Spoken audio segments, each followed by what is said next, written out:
Martin Mugambi ula Mumanyiw'A wa Form 2 sukuluni wa sekondari wa Miangeni International na mwii wake weethiiwe ulelete Kiw'Uni cha ndia ya kuthambia ya sukulu kyumwa kithelu anakwie kumanwa na Kuthitia Kiw'Uni. Uyu ni kwianana na livoti ya matakitali na ala matwaiisya uthinzi wa mwiiwa mututia Martin Mugambi vala mayikiithya kana vayi mawonan'yo onamwe ma maumisye me mwiini wa mututia. Kennedy Mulingeni watumbanisya mauvo. Joseph Mutuma na Peter Ndegwa lani katoa matakitali la matwaiisya uthinzi uyu na ile la meite totengaliko ya musimaine na maweta kwa vamweka na mwanake uyu na likile Kiw'Uni yo thayu na Kuthitia Kiw'Uni akwa vauku vauma ivyethe kotonekanu mututia kwithiwa anakitie kuwa wanako kakwikiwa ndia nisu. And we have unanimously agreed that the cause of death is drowning in water. And the only question now we can't answer as pathologists is whether it was accidental drowning, suicidal, or maybe homicidal. Yeah, because there's also questions as to how a young man of 15 who is an agile swimmer can just drown in a swimming pool.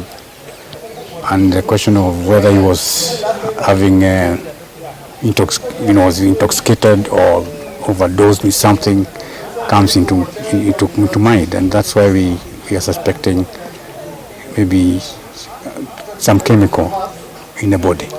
That's why we have taken the specimen to the government chemist. Matakitali ama weta kana yukila chatila na kunekiliwa maofisa maisalo ma DCI kumanwa mututia Martin Mugambi unalikile ndia nisu na kana nevethu otonekanu kwithiwa nanywite kana nanetwe kindu aikwa. Tumezoea sisi kama wana patholojia watu wengine wanakufa kwa maji wakiwa wameshalewa.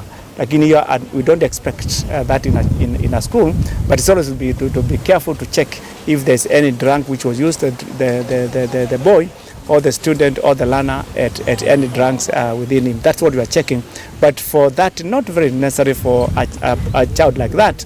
Is mainly very important for adults, especially when you find an adult drowned, because it's not normal for somebody to drown, especially like that in a stagnant water. Andu mamusya lame vikite kuhusi uthinzi uyu na lamanzi ya muvango wa kuthamisya mwii wa mwendo uo na kuutwa nyumbani ya kusovya miaku ya hospitali wa Nkubu kwa walanywa kuvangithya mathiko maine na maweta nemekuondea na ukunikili Miangeni kana mathaiisya kukonya kiku cha mwana wo. Our question is, what happened prior to drowning?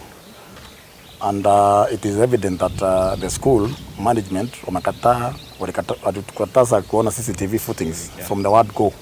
So that's where the story is. Between when he was alive until he died. Because now that is where the problem is. This guy has no physical injuries, he is intact. So it means there is something that happened. Maybe bullying, or we cannot tell that. But we want now to go to DCI so that we can be able, maybe they can facilitate us get the clips, the footage of exactly what happened prior to his death. Mutongo TV kuma sivitali munene wa Makindu kaunti ya Makueni. Nyenito wa Ken Mulinge.